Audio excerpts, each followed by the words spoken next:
Hello and welcome to this quick revision guide on structuring and paragraphing your writing. So we're focusing particularly on writing tasks, whether it's the quality of your written communication that's being assessed. And I'm going to give you 4 top tips for how to structure and paragraph your work. Here they are. Number 1, you've got to plan. Tip number 2, you've got to build to a climax in the structure. Tip number 3, connect and link your ideas together. And tip number 4, paragraph your work for impact. Okay.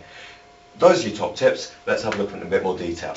First of all, tip number 1, plan your work. And I'm going to give you the kind of sample question you might get in an exam. Here we go. Describe your dream world. Well, first of all, remember, with writing to describe tasks, you've got to be a bit creative. So I'm going to describe a chocolate world. And the first way of planning I'm looking at is just as kind of either a brainstorm, a mind map, whatever you want to call it. And I'm going to come up in my plan with 5 things that I'm going to write about, and each of them will be a paragraph. So I'm going to write about the people in my chocolate world, I'm going to write about the scenery, I'm going to write about the weather, I'm going to write about the laws that have to exist in the chocolate world, because it's made of chocolate and we've got to have laws. And finally, I'm going to write about the downside to living in a chocolate world, should there be any. And then once you come up with your 5 ideas, if you want to, you can develop them a little bit. So I could say, okay, what's my laws going to be? I know there's no hairdryers. So I can elaborate on them a little bit in my plan and give you more ideas for my essay if you've got time. If you don't, then just the ideas is fine. Obviously, you don't have to do it as a brainstorm or a mind map. You can do it just as bullet points if you want, however you're comfortable. But the idea is just to get your ideas down on paper at the start, because once you've got those ideas down, and I recommend about 5, you can then start to think about the structure. And this brings us on to top tip number 2 about structuring your work, and it is this. Build to a climax. Okay, we're going to need another sample question. So this time we've got persuade a friend to give up binge drinking. Should be easy, it's bad for you, right? And here I've got 5 ideas that I might use if I was trying to persuade a friend to stop binge drinking. We've got health issues. We've got that it's antisocial. We've got the fact that it's really expensive. We've got that it's addictive. And the final reason is that it gives you a hangover. Now, those are my 5 ideas. Imagine I planned them as bullet points. However, I've now got to start thinking about the structure. That is, what order in which I write about them.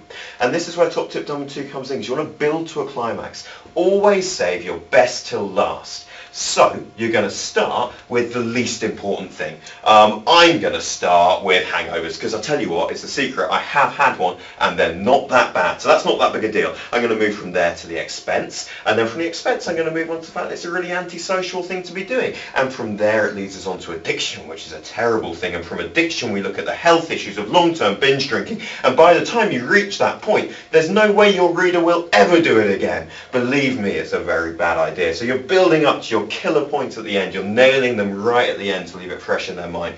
Top tip number 2, build to a climax. Number 3, you're going to connect and link your ideas together, and this couldn't be simpler. Another task, this one describes, so describe the room you're sitting in now. Exam hall. Everybody's sitting in an exam hall. Don't do that. We're in a prison cell. Okay, so describe the room you're sitting in now. I've planned, I've decided on my structure. Now I just link my ideas together, and it couldn't be simpler. Look at the start of these sentences. Firstly, this room is small. Firstly, secondly, thirdly. Okay, that's going to get a bit boring, so we'll mix it up. Next paragraph. The second thing you might notice is the smell. This is looking good. We're structuring. You don't have to do it every paragraph, but just kind of keep those linking connectives going. I can then go on to furthermore, the temperature is freezing, and then flip it on its head with a cheeky little conversely. When the lights go down, it is remarkably cozy. So getting those connectors in there near the beginning of paragraphs show the examiner that there's a clear structure, that the argument is following through, which is exactly what you need to be demonstrating.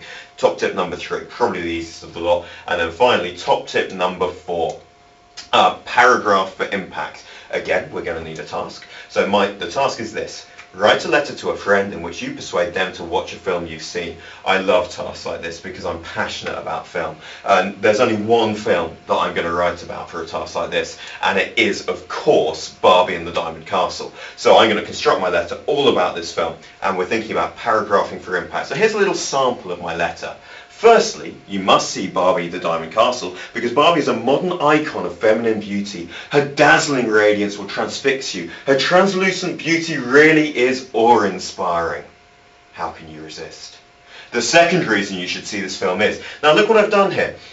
Obviously, there's lots of compelling reasons that you too should watch Barbie and the Diamond Castle, but here, this little paragraph standing out on its own, how can you resist? Just one sentence paragraph, breaking up the text, kind of really nailing that key message to your reader. You could even get away with one word here if you can pick the right word. Just that little paragraph for impact. Don't overdo it. One or two in the entire thing is plenty, but it just, again, demonstrates that you can highlight a key point. You can nail it down the middle with this paragraph for impact. So, 4 top tips on paragraphing and structure.